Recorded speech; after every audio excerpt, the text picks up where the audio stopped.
Salam Indonesia, salam Nusantara dari Sabang sampai Merauke, dari mana sampai Pulau Rote. Mantap iman kita, mantap kasih kita, mantap pengharapan kita. Tentunya dalam sendiri Tuhan dan selamat kita dan juru selamat dunia. Jangan katakan bahwa Yesus, Tuhan, jangan katakan pula bahwa Yesus itu bukan juru selamat. Dia adalah Tuhan, dia adalah juru selamat. Kalau engkau percaya, engkau akan selamatkan. Engkau tidak percaya, engkau akan hukum. Puji nama Tuhan. Yohanes 3 ayat 3-6. Yohanes 14 ayat 6, Yesus sudah berkata, akulah jalan dan kebenaran dan pikir seorang sampai kepada Allah kalau tidak melalui aku. Haleluya. Dan Petrus mengatakan dalam Kisah 4 ayat, dan keselamatan tidak ada dalam siapapun juga selain dalam Dia Yesus. Karena di bawah kolong lain tidak ada nama lain yang dapat diberikan kepada manusia. Yang diberikan kepada manusia, olehnya kita diselamatkan. Haleluya.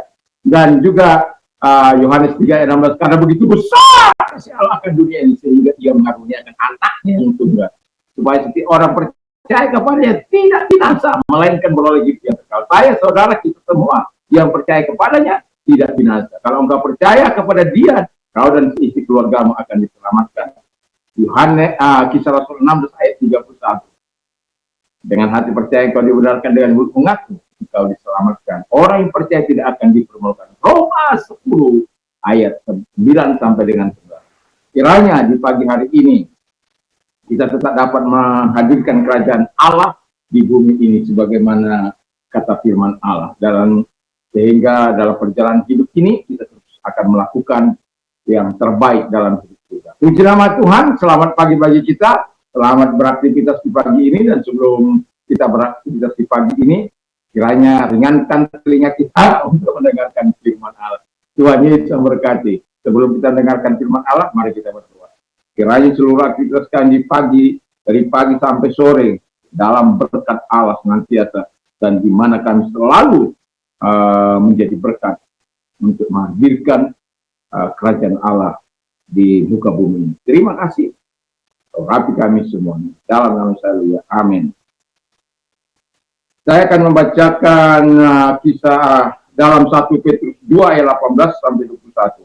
Hai kamu hamba-hamba, tunduklah dengan penuh ketakutan kepada Tuhan, bukan saja kepada yang baik dan peramah, tapi juga kepada yang bengis. Sebab adalah kasih karunia jika seorang karena sadar akan kehendak Allah menanggung penderitaan yang tidak harus dia tanggung. Sebab dapatkah ia disebut pujian jika kau menderita pukulan karena berbuat dosa, tapi jika kamu berbuat baik, dan karena itu kamu harus menderita, itu adalah kasih karunia Allah.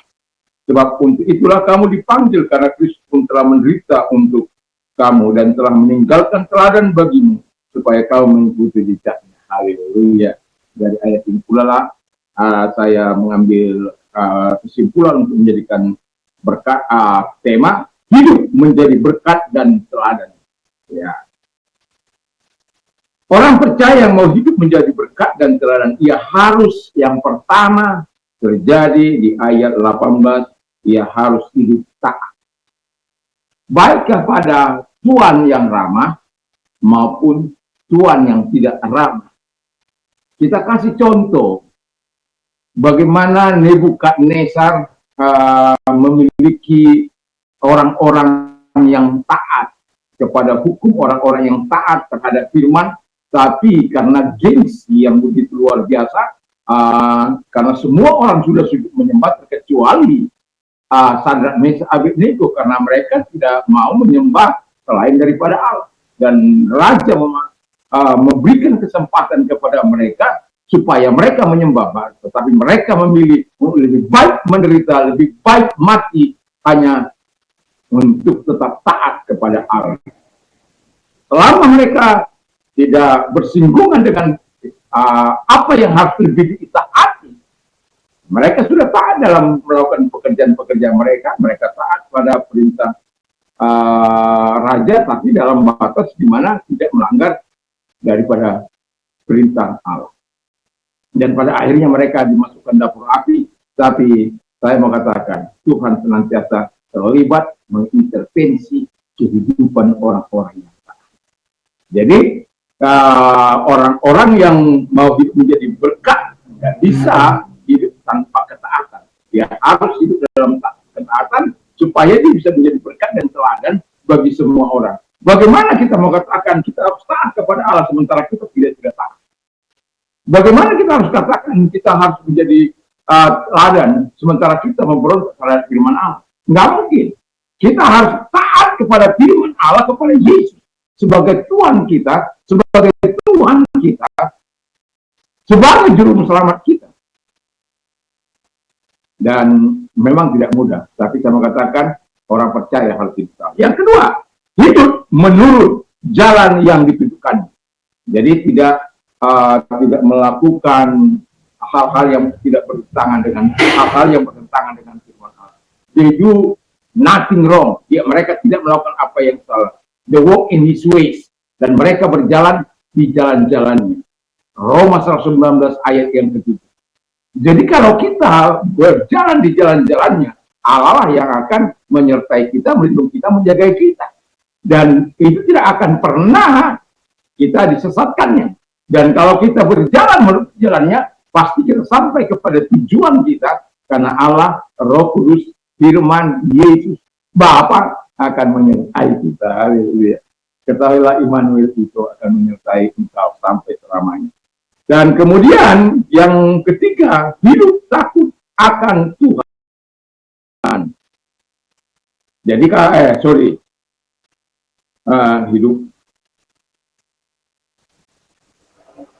hidup berbuat baik.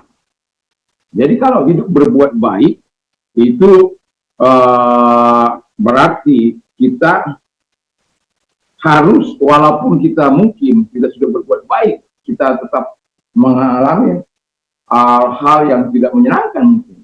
Satu contoh, pemimpin yang fenomenal di Indonesia saat ini, yang seringkali hari-hari ini saya katakan terdiri dan dia banyak kali dikritik, tetapi dia terus maju.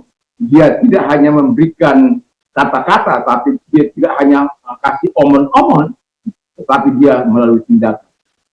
Jembatan rusak, kira-kira 600-700 juta dia berikan. Anak-anak mahasiswa yang rusak, dia keluarkan uang. Jarang pemimpin, dia tidak lagi membutuhkan uang. Dia ingin membenahi masyarakat, dia ingin menjadi berkat, dia ingin menjadi teladan.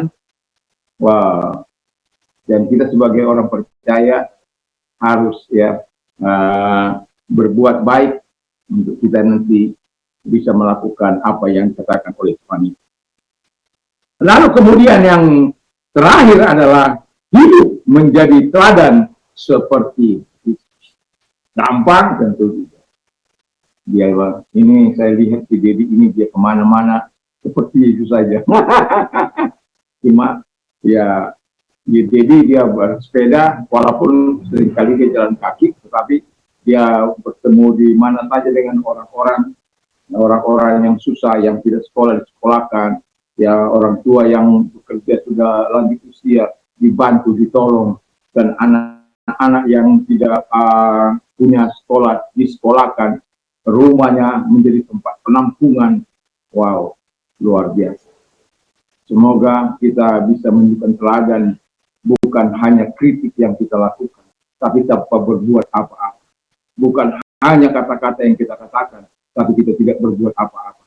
Di tengah-tengah kesulitan ekonomi saat ini, kadangkala kita juga tergoda, ya, bagaimana orang mengambil air, dan saya sudah katakan selama tahun 2000 sampai hari ini, saya tetap mengalirkan air di tengah-tengah masyarakat, dan walaupun hari-hari ini nggak terlalu banyak yang mengambil, karena sudah pemerintah sudah memberikan hibah air.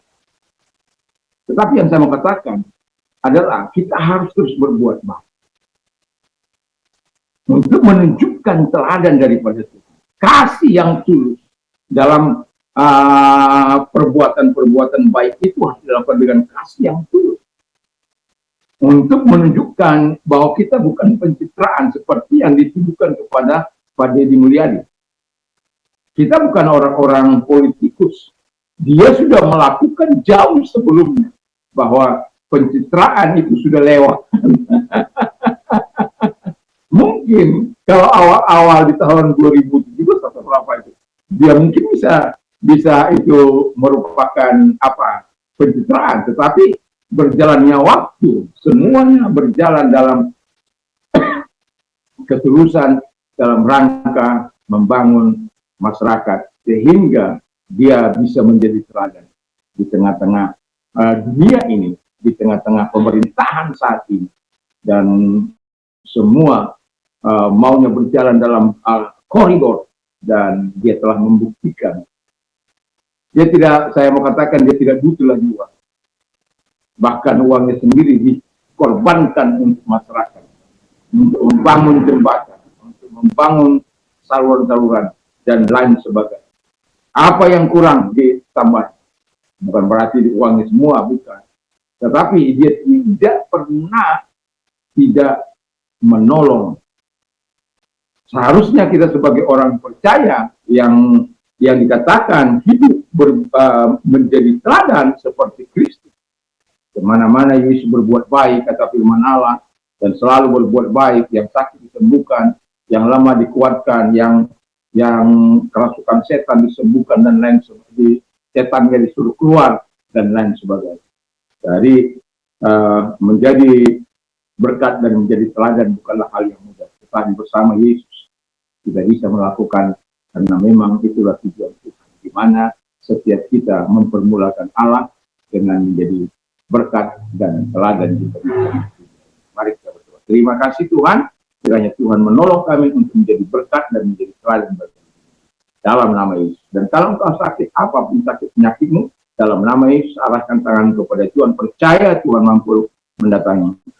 Sama seperti engkau telah menyembuhkan hamba-Mu, dan kami percaya bukan kami hanya berkata-kata bahwa Yesus luar biasa, Yesus itu dahsyat, tapi kami telah belajar hidup sesuai dengan janji firman-Mu, dan kami melihat bahwa Tuhan tidak pernah abai untuk menggenapi janji. Terima kasih Bapa di surga, kami bersyukur, kami berterima kasih kepada dalam nama Yesus, dan Kau sembuhkan mereka semua dalam nama Yesus. Haleluya. Kalau engkau sudah mengalami pergumulan hidup, arahkan tangan kepada Tuhan. Mari kita berdoa. Lihat tangan yang diarahkan kepadamu.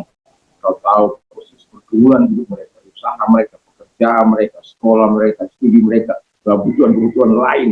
Dalam nama Yesus, engkau yang berkata bahwa ketika kami berseru kepada Tuhan dalam kesesakan kami, engkau meluputkan kami. Terima kasih Bapa di surga, engkau menolong mereka semua, dan kebaikan Tuhan datang. Dalam nama Yesus, kami bersyukur dan berdoa. Haleluya, amin. Selamat pagi, selamat beraktivitas tentunya bersama dengan Tuhan, dan tetaplah menjadi terang yang memberikan arah dan dengan menunjukkan perbuatan-perbuatan baik akan Bapa dimuliakan, dan tetap menjadi garam yang memberikan cita rasa bagi dunia ini. Mantap, mantap, mantap. Selamat pagi, selamat beraktivitas tentunya bersama.